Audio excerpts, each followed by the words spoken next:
스미스 위글스워스라는 사람이 있습니다.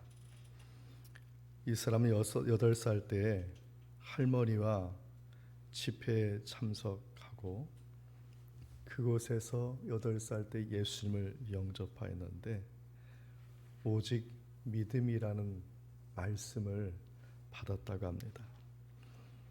이 사람은 자라나서 많은 사람들을 구원하는 일을 하였고 특별히 이분에게는 다른 사람의 병을 고치는 신유의 은사가 있었던 걸로 알려졌습니다.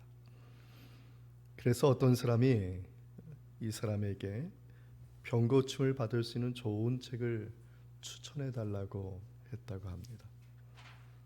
그래서 위글스워스가 이런 말을 했습니다. 성도님, 성경책이면 부족하십니까?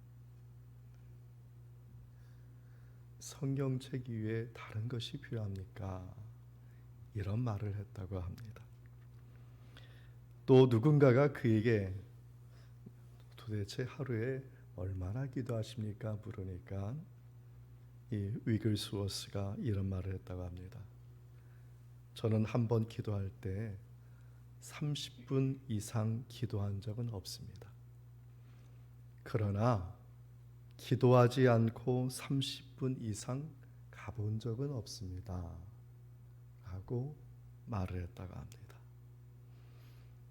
다시 말해서 이 사람은 30분마다 늘 기도하는 그러한 삶을 살았다는 것이죠.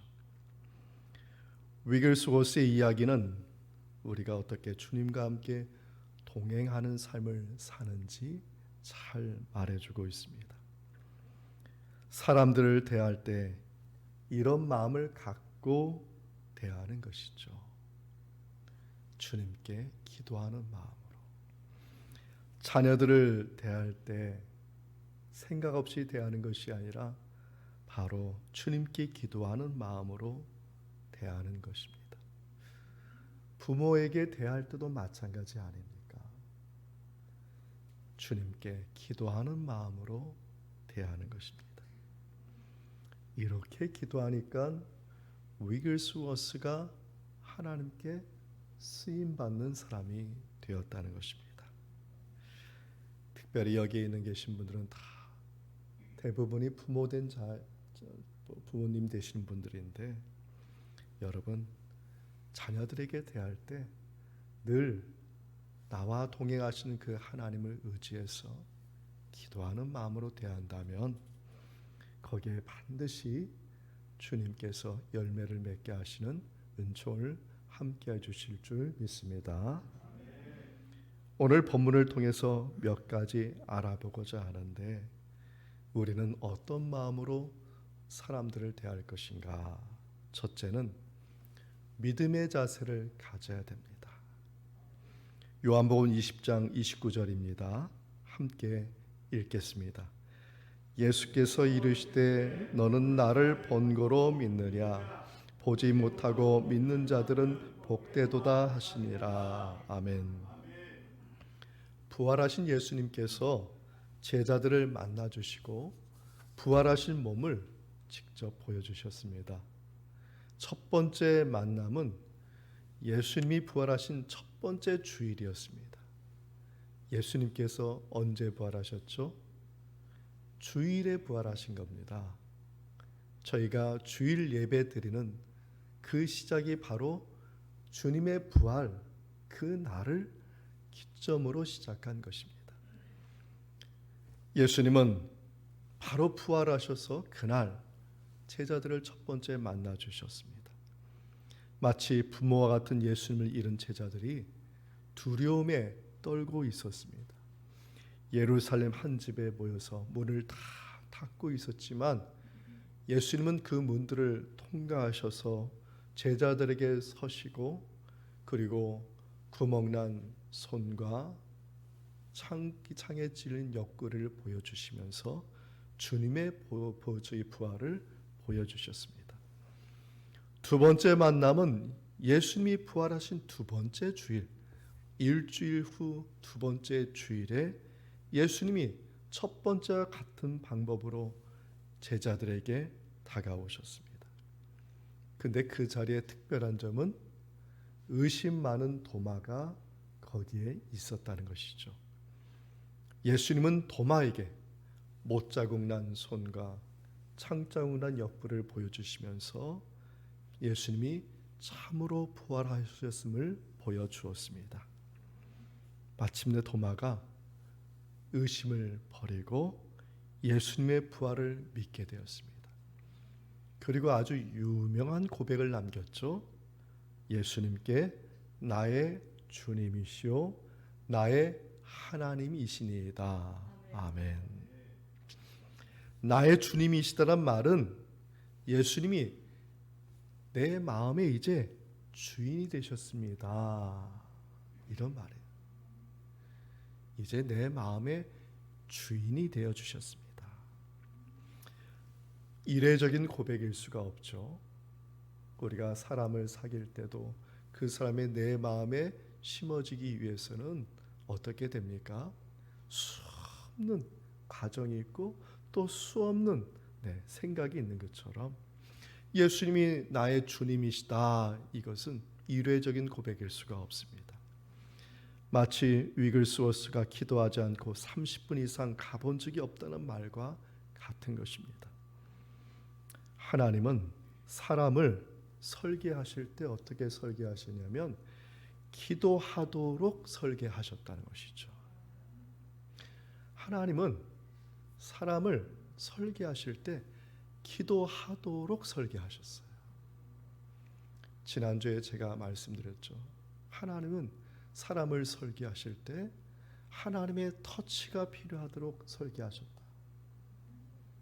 오늘 말씀드립니다. 하나님은 우리 존재를 설계할 때 기도하도록 설계하셨다. 바로 위글스워스가 30분마다 기도했다는 것이 이것을 말해주는 것입니다. 사람은 30분 지나면, 아니 이 자리를 떠나서 10분만 지나도 근심, 걱정, 염려가 내 마음속에 가득 쌓이게 되어 있습니다.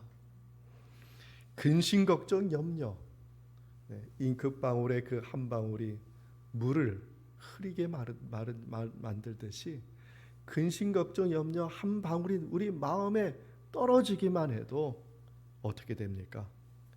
마음이 무너져요. 마음이 대단한 것 같은데 근심, 걱정, 염려 한 방울만 떨어지면 마음이 그냥 무너져요. 신앙인은 또 어떻습니까? 믿음이 그냥 무너져요.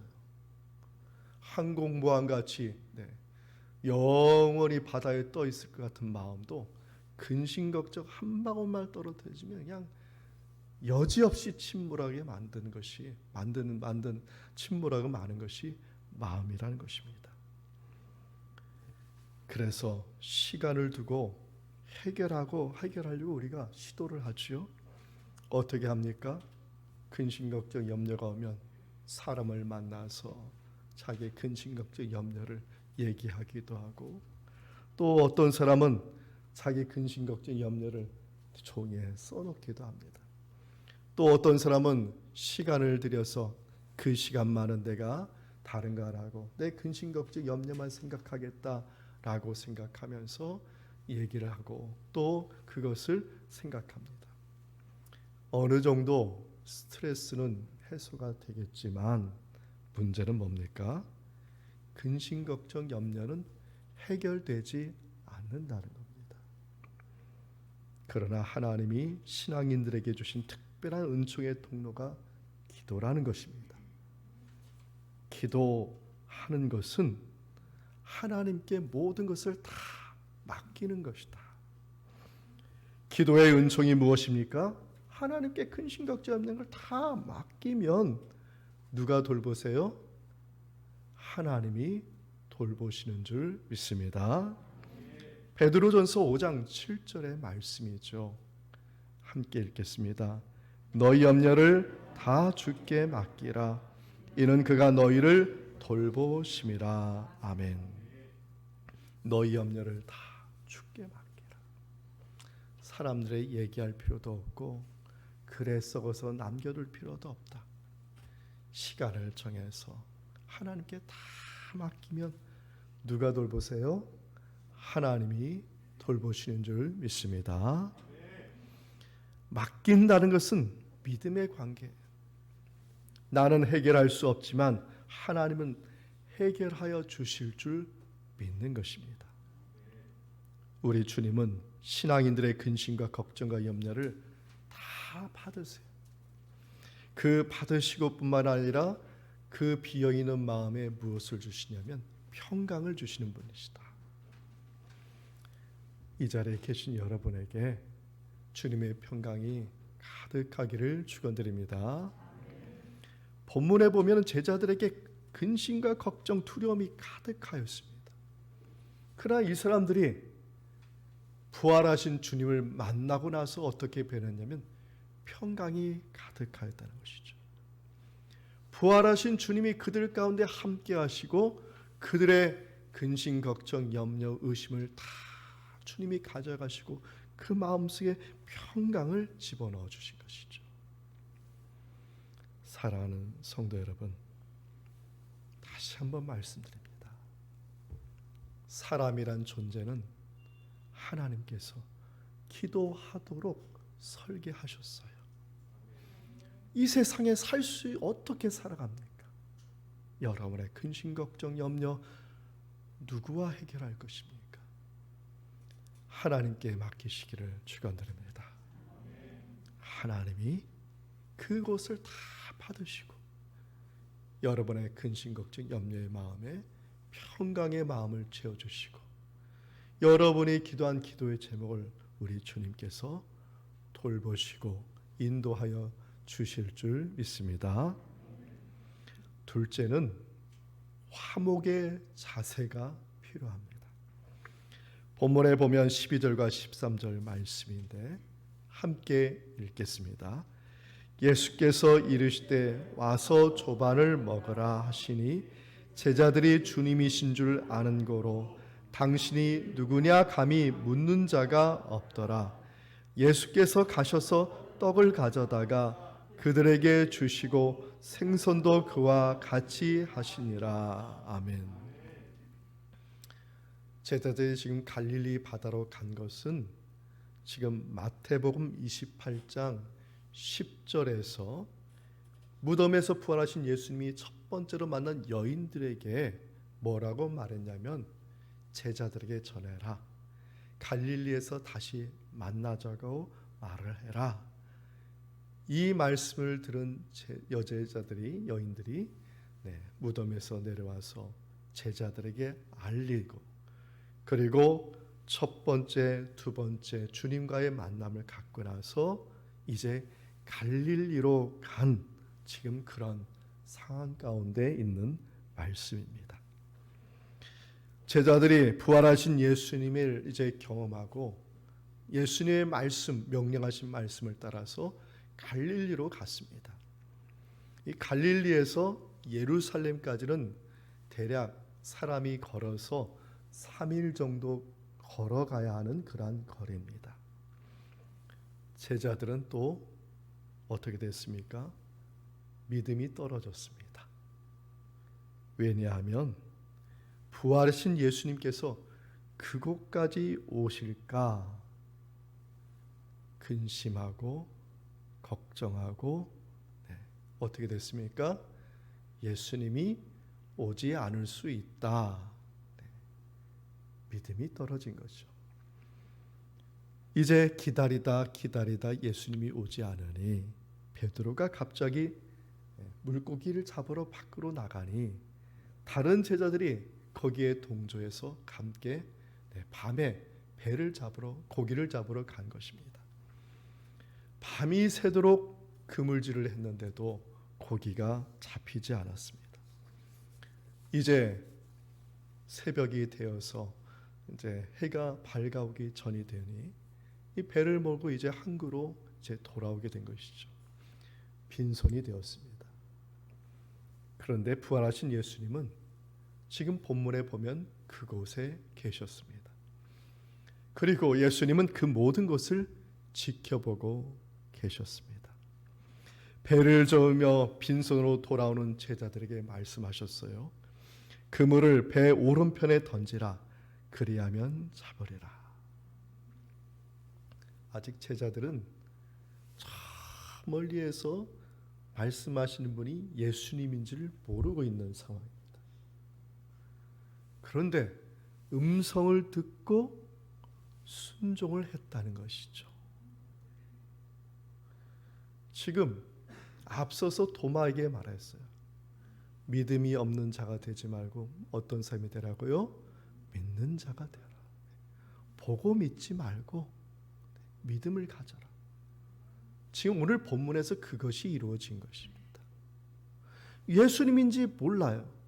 보이지 않아요. 근데 그분 목소리가 누구의 목소리냐면 주님의 목소리인 거예요. 만약 어떤 사람이 지나가다가 그물을 오른배에 던져 고기 잡을 거야. 그러면 그 말에 따라서 하겠습니까? 다 해봤는데. 오늘 예수님의 제자들이 예수님의 음성에 믿고 순종하여서 그물을 던지니 153마리의 물고기를 잡게 되었다. 그때서야 요한이 말합니다. 주님이시다. 그러니까 옆에 있던 베드로가 반응을 보입니다. 겉옷을 챙겨 입고 물속에 뛰어들어서 헤엄치기 시작했어요. 본문에 보면 50칸쯤 떨어져 있다고 되어 있는데 이 50칸은 오늘날의 거리로 환산하면 100m쯤 떨어진 것입니다. 지금 베드로가 100m를 지금 수영해서 가는 거예요. 100m를 수영하는 그 베드로의 얼굴이 어떤 얼굴이었겠어요? 네, 한번 지금 얼굴 한번 옆 사람 얼굴 쳐다보십시오. 네, 행복한 얼굴인지. 네, 물속에서 헤엄치는 베드로의 얼굴은 막 웃음이 나오고 행복한 그런 얼굴이었을 거예요. 그냥 너무나 좋아서 주님께 향해서 수행해서 지금 가는 겁니다. 예수님은 제자들이 도착하자마자 주문을 하셨어요. 뭐라고 주문하냐면은 물고기를 가져와라. 예수님께서 이미 아침 조반 식사를 준비하고 계셨던 것입니다. 제자들은 153마리, 지금 본문에 보면 큰 물고기만 153마리, 그 물고기를 가져다가 아침 조반을 풍성하게 예수님과 함께 식사를 하였다는 것입니다. 그런데 이렇게 식사하는 것은 어떤 의미냐? 구약에 보면은 화목의 제사에 이런 말씀이 나와 있습니다. 구약의 제사에 보면 화목제를 드리는데 하나님 앞에 죄를 지었을 때 죄 지은 사람이 제물을 가져갑니다. 그러면 제사장이 죄 용서함에 기도를 하고 그리고 제물은 거기에서 찢겨지게 되는 것이죠. 태워도 드리고 또 하늘로 올리기도 하고 또 하나님께 드리는 것입니다. 그리고 남은 고기는 어떻게 했느냐? 남은 고기는 하나님이 보는 그 앞에서 제사장과 제물을 가져온 사람이 함께 음식으로 먹었다. 첫째 의미는요, 이 화목제사의 의미는 하나님께 모든 것을 맡겼어요. 제물을 드린다는 것은 하나님께 다 맡기는 것입니다. 둘째 의미는 뭐냐면 하나님은 원수라 할지라도 사랑하신다. 원수라 할지라도 사랑하신다. 제물을 가져온 사람이 원수예요. 하나님의 원수죠. 우리는 죄 짓는 그 순간부터 원수가 되는 거예요. 그러나 죄 용서함을 원하고 주님께 나와 사함 받은 사람은 하나님께서는 어떠한 사람이든지 그 사람을 사랑하여 주신다. 이것이 구약 성경에 나온 화목 제사의 의미입니다. 화목을 이루는 자에게 하나님은 그 두려운 마음을 가져가시고 어떻게 하셨습니까? 평강의 마음으로 채워 주셨습니다. 우리가 교동문 읽은 말씀 시편 23편 1절에 뭐라고 되어 있습니까? 함께 읽어보겠습니다. 여호와는 나의 목자시니 내게 부족함이 없으리로다.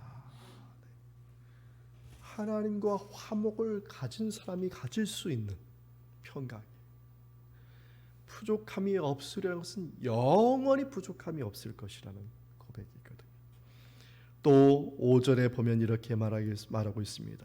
주께서 내 원수의 목전에서 내게 상을 차려주시고 기름을 내 머리에 부으셨으니 내 잔이 넘치나이다. 아멘.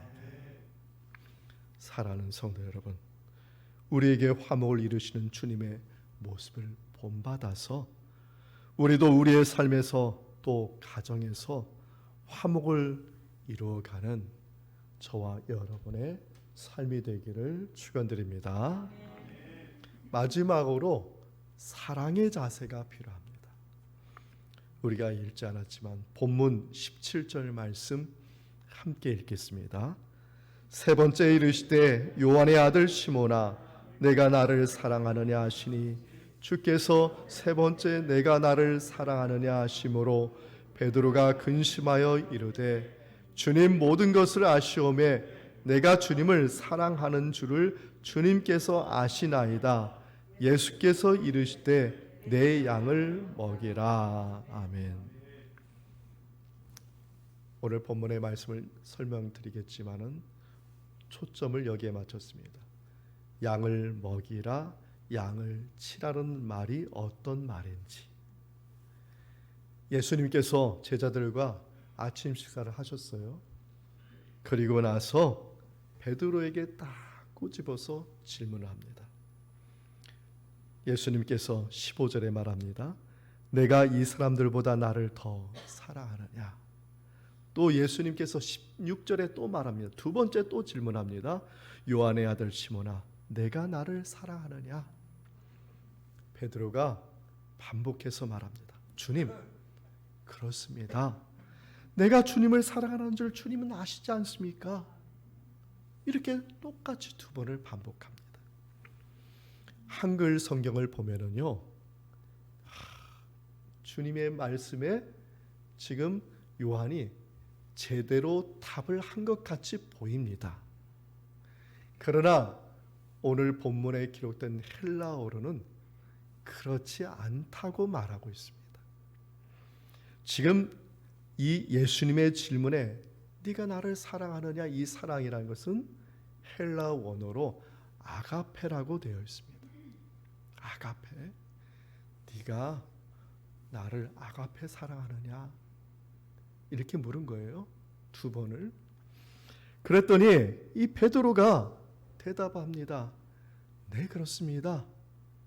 제가 주님을 필리아 사랑하는 줄 아시지 않습니까? 지금 베드로는 뭐라고 대답하냐면 저는 예수님을 필리아 사랑하고 있습니다. 예수님의 질문과 다른 답을 하고 있는 것입니다. 베드로는 예수님의 질문에 계속해서 정확한 답을 하지 않고 있었어요. 그래서 세 번째 또 물어본 거예요. 첫 번째 질문에 제대로 답을 못하고 있어서 두 번째 질문을 했더니 두 번째 질문에 또 제대로 답을 못해서 세 번째 질문을 하고 있는 것입니다. 헬라에서 아가페의 사랑은 친구와의 사랑을 초월하는 사랑을 말하고요, 이성 간의 사랑을 초월하는 사랑을 말하고, 심지어는 부모의 사랑을 초월한 사랑을 말하는 거예요. 왜 아가페라는 사랑의 의미는 다른 사람의 사랑과 다르냐 하면은 이 아가페 사랑은 변하지 않고 그리고 바뀌지 않고 그리고 영원히 변하지 않는 사랑을 아가페 사랑이라 하는 거예요. 지금 베드로는 그 사랑에 대해서 답하지 않고 필리아라고 했어요. 이 필리아라는 사랑은 뭐냐면 친구를 사랑하는 사랑을 말하는, 친구 간의 우정을 말하는 것이죠. 필리아라고 얘기했지만 여기에는 세상의 사랑을 얘기하는 겁니다. 환경이 바뀌면 변하는 사랑, 상황이 다 바뀌면 변하는 사랑, 눈에 보이지 않으면 변하는 사랑, 만나지 않고 얘기하지 않으면 이웃 사촌보다도 못한 사랑. 네, 지금 예수님의 그 대답에 지금 저는 그런 사랑을 지금까지 해왔습니다라고 고백하는 것과 마찬가지입니다. 베드로가 어떻게 예수님 사랑했습니까? 예수님께서 십자가에 달려 돌아가시 전날 밤, 예수님이 붙잡힐 때 베드로는 어떻게 예수님을 따랐습니까? 자기는 예수님을 전혀 모른다고 3번이나 부인한 사람. 그럼 지금 계속해서 자기는 그런 사랑을 했다는 거예요. 예수님 아시지 않습니까? 제가 아가페 사랑하지 아니하고 제가 필리아 사랑으로 주님 따르다가 결국 주님을 배반하는 삶을 살지 않았습니까? 다시 예수님께서 17절에 베드로에게 3번째 질문합니다. 요한의 아들 시몬아, 내가 나를 아가페 사랑하느냐? 이제 이렇게 다시 물으니 베드로가 본문에 보면은 근심하였다 이렇게 되어 있어요. 근데 원래 헬라의 뜻은 뭐냐면 마음에 찔렸다라는 뜻입니다. 마음에 찔렸어. 저는 그렇게 살지 못했는데 지금 예수님은 그렇게 살기를 바라시는 거니까 이 마음에 찔려가지고 고민하다가 마침내 베드로가 고백합니다. 주님, 모든 것을 아시오니 내가 주님을 이제부터는 아가페 사랑을 하겠습니다. 아가페 사랑, 조건 없고 변함이 없고 영원히 변하지 않는 사랑. 제가 이제부터 주님을 그렇게 사랑하며 살겠습니다. 이렇게 말하니까 우리 주님께서 3번에 걸쳐 말합니다. 양을 먹이라, 양을 치라, 양을 먹이라. 필리아의 사랑으로도 사람들과의 관계를 가질 수 있습니다. 필리아의 사랑으로 주님을 섬길 수도 있습니다. 그러나 참된 믿음은 무엇이냐? 아가페 사랑으로 주님을 사랑하고 아가페 사랑으로 사람을 대하는 것이에요. 그래서 이제부터는 그 아가페 사랑으로 네 자녀를 사랑하고 아가페 사랑으로 내 형제 자매를 사랑하고 그 아가페 사랑으로 내 이웃을 사랑하라고 지금 양을 먹이라, 양을 치라고 말씀하고 있습니다. 사랑하는 성도 여러분, 여러분의 부부관계는 알 수 없고 가정관계도 알 수 없고 자녀관계도 알 수 없습니다. 그러나 중요한 것은 있습니다. 우리가 이제 앞으로 어떻게 살아야 될지 그건 분명히 성경 말씀에 나와 있습니다. 제가 목회자로서 권면합니다. 아가페 사랑으로 가정에 돌아가시고 그리고 아가페 사랑으로 자녀를 대하시고 이웃을 대하십시오. 한 번 정한 사랑, 조건에 따라 변하지 않고 주님 만날 때까지 영원히 변치 않는 사랑으로 하나님께 영광 돌리는 저와 여러분의 삶이 되기를 축원드립니다. 물탱크에 물이 없으면 물을 쏟아낼 수 없습니다. 큰 물탱크가 있으면 뭐합니까? 그 안에 물이 없으면 물을 쏟아낼 수가 없는 것입니다. 우리들의 마음에도 탱크가 있어요. 마음의 탱크가 있어요.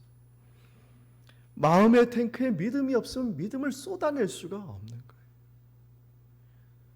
형식적으로 믿음이 있어도 내용적으로 믿음이 없는 삶을 사는 이유가 쏟아낼 믿음이 없으니 탱크가 믿음으로 채워지지 않기 때문에 쏟아내지 못하는 것입니다.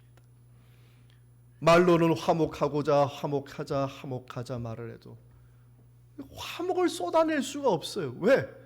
물탱크에 마음의 물탱크 화목이 차와 있지 않아요. 주님과의 그 깊은 관계의 화목이 없으니 어찌 그 화목을 쏟아낼 수 있겠습니까? 사랑하자 사랑하지 하자. 마음의 탱크에 사랑이 채워지지 않으니 어떻게 그 사랑을 쏟아낼 수가 있겠습니까? 지금 제자들이 믿음이 있어도 두려움에 떨고 믿음이 있어도 그것을 실천하지 못하고 있는 모습과 똑같은 것이라 할 수 있습니다. 그러나 예수님께서 찾아가셨어요.